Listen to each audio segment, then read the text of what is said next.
Hello everyone. I, Faizia Khidwai, once again welcomes you all to Balaji online classes. Today I am going to illustrate chapter number 4, Mineral and Power Resources of class 8th Geography. Now, what are the minerals? Minerals are the natural substance that have a definite chemical composition and certain physical properties, and they can be easily extracted from the earth crust, and this process is called as mining.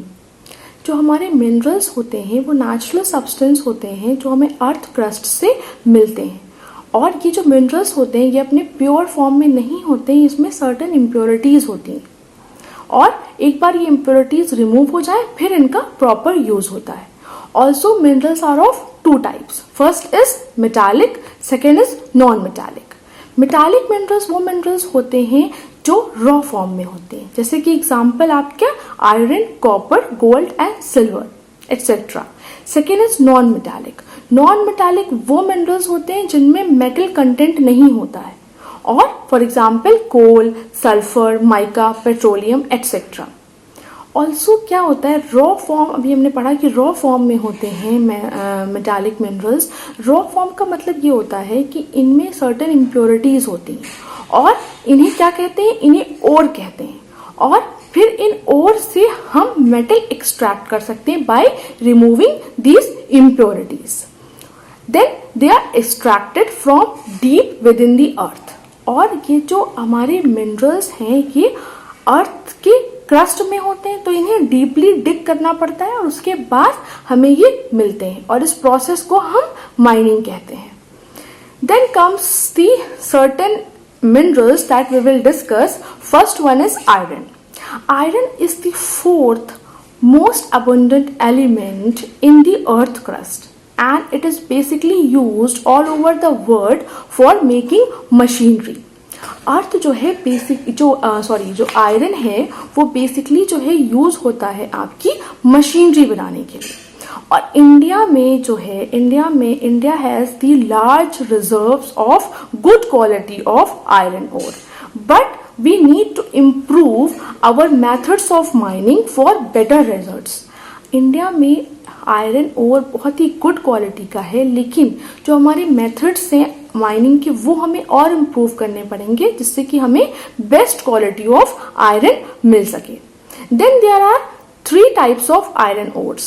First is hematite, second is magnetite, third is limonite. जो hematite है that is the best quality of iron ore because इसमें जो iron होता है वो बहुत ही अच्छी quality का होता है. Then in India, the first iron and steel plant has been set up by the East India Company in 1808. And later on in 907, Jamshedji Tata established the modern steel plant at Jamshedpur in Jharkhand. Second is your copper. Copper is another very important metal because of its high conductivity. जो copper होता है वो बहुत ही good conductor होता है electricity का, और इसीलिए ये बेसिकली इलेक्ट्रिक इंडस्ट्रीज में यूज होता है for the construction of electrical appliances and also for the transmission of electricity. Then comes the gold. Gold is another very precious metal which is basically used for making of ornaments, jewelry and other items of luxury. Then comes the aluminium. Aluminium एक बहुत ही light metal है जो हम basically जिसको extract करते हैं एक उसके ओर से, उस ओर को हम कहते हैं बॉक्साइट. एंड इस मेटल को बेसिकली एयरक्राफ्ट इंडस्ट्री में यूज किया जाता है और इलेक्ट्रिकल इंडस्ट्री में यूज किया जाता है. इवन यूटेंसिल्स भी बनते हैं अल्युमिनियम के, इसके लाइट वेट होने की वजह से इसके यूटेंसिल्स भी बनते हैं. Then comes the manganese. Now this mineral is basically used for making alloys. Alloys क्या होते हैं? एलॉयज जो होते हैं वो बेसिकली एक मिक्सचर होता है टू और मोर मेटल्स का.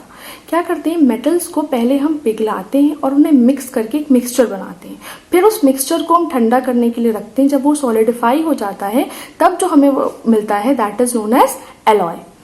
उसके बाद आपके आते हैं पावर रिसोर्सेज. पावर रिसोर्सेज में पहला है आपका कोल. Now, coal is a sedimentary rock which is formed from the remains of dead plants and animals. And This coal not only produce steam but it is also used in generation of electricity. And on the basis of the carbon content, coal is divided into 4 types. First is your anthracite. एंथ्रासाइड में 90% carbon content होता है और इसलिए ये जब इसको हम burn करते हैं तो इसमें स्मोक बहुत कम जनरेट होता है. Second is your bituminous. Bituminous में अप्रोक्स 70% कार्बन कंटेंट होता है. Third one is lignite. Lignite contains only 40% of carbon content, but it contains a large amount of moisture. इसमें moisture का amount बहुत ज़्यादा होता है और इसलिए इसे it is not suitable for industrial use. Last one is your peat. Peat is basically consist of partially decomposed vegetable matter. Partially means half decompose vegetable matter होता है, अच्छे से डिकम्पोज नहीं हुआ होता है. दैट्स वाई जब इसको हम बर्न करते हैं तो इसमें हीट बहुत कम जनरेट होती है और स्मोक बहुत ज़्यादा निकलता है.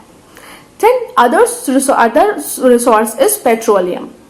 पेट्रोलियम इज अ ग्रीनिश और brownish colour liquid which is found in porous sedimentary rocks in the earth.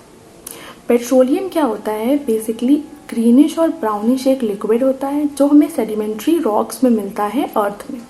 And petroleum is in the form of crude form में होता है. क्रूड का मतलब क्या होता है कि ये पूरी तरह से रिफाइंड नहीं होता है, मीन्स इम्प्योरिटीज होती हैं. इसलिए पेट्रोल हम पे मिलता है क्रूड फॉर्म में, फिर उसे हम रिफाइनरीज भेजते हैं, रिफाइंड होता है and then it is used for in the automobile industry and basically for driving the automobiles. Automobiles आप लोगों की सबकी कार, स्कूटर, स्कूटी कैसे चलती हैं? पेट्रोलियम के थ्रू ही चलती है ना. तो इस पेट्रोलियम को पहले रिफाइन कराते हैं, उसके बाद it is used in the driving of automobiles. Then comes the natural gas. Natural gas is found along with the petroleum and it is one of the main resource of natural gas. And gas is transported over great distance by pipelines. जो natural gas है वो basically हमें petroleum के along ही मिलती है और इसका जो बहुत ही एक मेन सोर्स है नेचुरल गैस का, that is in North Sea from Lincolnshire to the Netherland. और ये जो गैस है ये बेसिकली ट्रांसपोर्ट की जाती है ग्रेटर डिस्टेंस पे बाय पाइपलाइंस. पाइपलाइन सेटअप की जाती है और इनके हेल्प से ये जो है डिफरेंट एरियाज में सप्लाई की जाती है. ऑल्सो जो नेचुरल गैस के जो बाई प्रोडक्ट्स होते हैं that are used in agricultural and industrial sectors. Then comes your non conventional resources. Non conventional resources means renewable resources या वो रिसोर्सेज जो टाइम के साथ एग्जॉस्ट नहीं होते हैं. First one of this type is solar energy. Solar energy हमें abundant form में मिलती है सन से, ठीक है. और एक एस्टिमेट किया गया है, उसमें ये देखा गया है कि जो सोलर एनर्जी है 10 वीक्स की अप्रॉक्स, दैट इज रफली equivalent to all the energy that is stored from all the reserves of coal, oil and natural gas. जितने भी कोल, ऑयल और नेचुरल गैस हैं उनमें से जितनी एनर्जी मिलेगी वो एनर्जी सोलर एनर्जी के 10 वीक्स की बराबर है. नाउ इमेजिन ये कितनी इफिशिएंट एनर्जी है और कितने अबंडेंट अमाउंट में है. But unfortunately this type of energy is still in a early development age. अभी इस पे रिसर्च चल रही है. कुछ कंट्रीज ने इसको यूज करना स्टार्ट कर दिया है for cooking and heating purposes, जैसे कि सोलर कुकर आपने देखा होगा, या सोलर फैन भी होते हैं. बट ये जो बेसिकली जो इसका सेटअप होता है, जो पैनल्स होते हैं, जो पैनल्स लगाए जाते हैं जिसमें फोटोवोल्टाइक सेल्स होते हैं जो सनलाइट को डायरेक्टली कन्वर्ट करते हैं इलेक्ट्रिसिटी में. बट ये जो सेटअप होता है ये बहुत ही कॉस्टली होता है, इस वजह से इसका भी बहुत अमाउंट में यूज नहीं हो पा रहा है. ऑल्दो रिसर्च चल रही है कि how to make it cheap and more efficient. Second one is your wind energy. A wind energy has a tremendous potential and it has been used to generate electricity. आप लोगों ने windmill देखी होंगी ना, एक पिलर होता है और उसमें 3 विंग्स लगे होते हैं और जब आपकी विंड चलती है तो ये जो विंग्स होते हैं ये मूव करते हैं और एनर्जी जो उससे जनरेट होती है उसको स्टोर करते हैं जो बाद में वेरियस पर्पसेस के लिए यूज होती है. Also this is also an inexhaustible resource. Then comes your geothermal energy. Geothermal energy is the heat that is generated by the natural processes that are found in the crust of the earth. जो हमारा earth crust है उसमें बहुत सारे processes होते हैं, उनकी वजह से जो हीट मिलती है उसे हम कहते हैं geothermal energy. And today approx more than 20 countries are producing this energy. Then comes your nuclear energy. Nuclear energy is basically contained in the nucleus of an atom. जो एटम होता है उसके अंदर जो न्यूक्लियस होता है उसमें जो एनर्जी होती है that is the nuclear energy. और बेसिकली जो टू एलिमेंट्स हैं जिससे ये एनर्जी रिलीज होती है that are the uranium and thorium. Also इस एनर्जी को ऑब्टेन करने के लिए दो प्रोसेस यूज करे जाते हैं. First is fission, second is fusion. Fission में क्या होता है, जो एक एटम होता है उसको हम स्प्लिट करते हैं एनर्जी को ऑब्टेन करने के लिए, वाइल फ्यूजन में ये होता है कि दो एटम्स को कंबाइन करा जाता है एनर्जी को ऑब्टेन करने के लिए. And at present approx 30 countries in the world are producing nuclear energy. Then the last one is hydroelectricity. Water power is generated by the force of falling water in hydroelectric power stations. Basically इसमें क्या होता है कि power station setup किए जाते हैं, जैसे कि आपके डैम्स कंस्ट्रक्ट किए जाते हैं, उसमें वाटर कलेक्ट किया जाता है, वहां पर फिर hydro electric power station setup किए जाते हैं. रिक्वायर्ड जितनी भी मशीनरी होती है इंक्लूडिंग टर्बाइंस वो सब लगाई जाती हैं और फिर वहां से जो फॉलिंग वाटर होता है, जो फोर्स से वाटर आता है, उससे आप एनर्जी जनरेट करते हो and this energy is used to generate the electricity.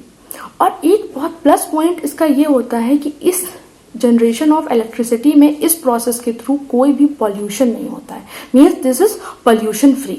और इसका दूसरा पॉइंट ये होता है कि इसकी जो ये कॉस्ट होती है वो बहुत कम होती है. इनिशियल कॉस्ट ज्यादा होती है, सेटअप में आपकी कॉस्ट लगती है, बट एक बार सेटअप हो गया उसके बाद जो उसका जनरेशन और ट्रांसपोर्टेशन कॉस्ट है वो ऑलमोस्ट बहुत कम होती है. And these type of energy is basically transported by the transmission wires that are easily available in the houses and mills. तो ये जो है जो हमारा और जो अफ्रीका है, Africa has the largest potential of hydro electricity, but अभी तक वो सिर्फ लेस देन 1% ही यूटिलाइज कर पाए. So with this note your chapter ends here. Please read this chapter properly and please learn all the difficult words along with their meanings and spellings. Also you will get your notes through School Mitra app. Please download those PDFs and complete your work. Thank you.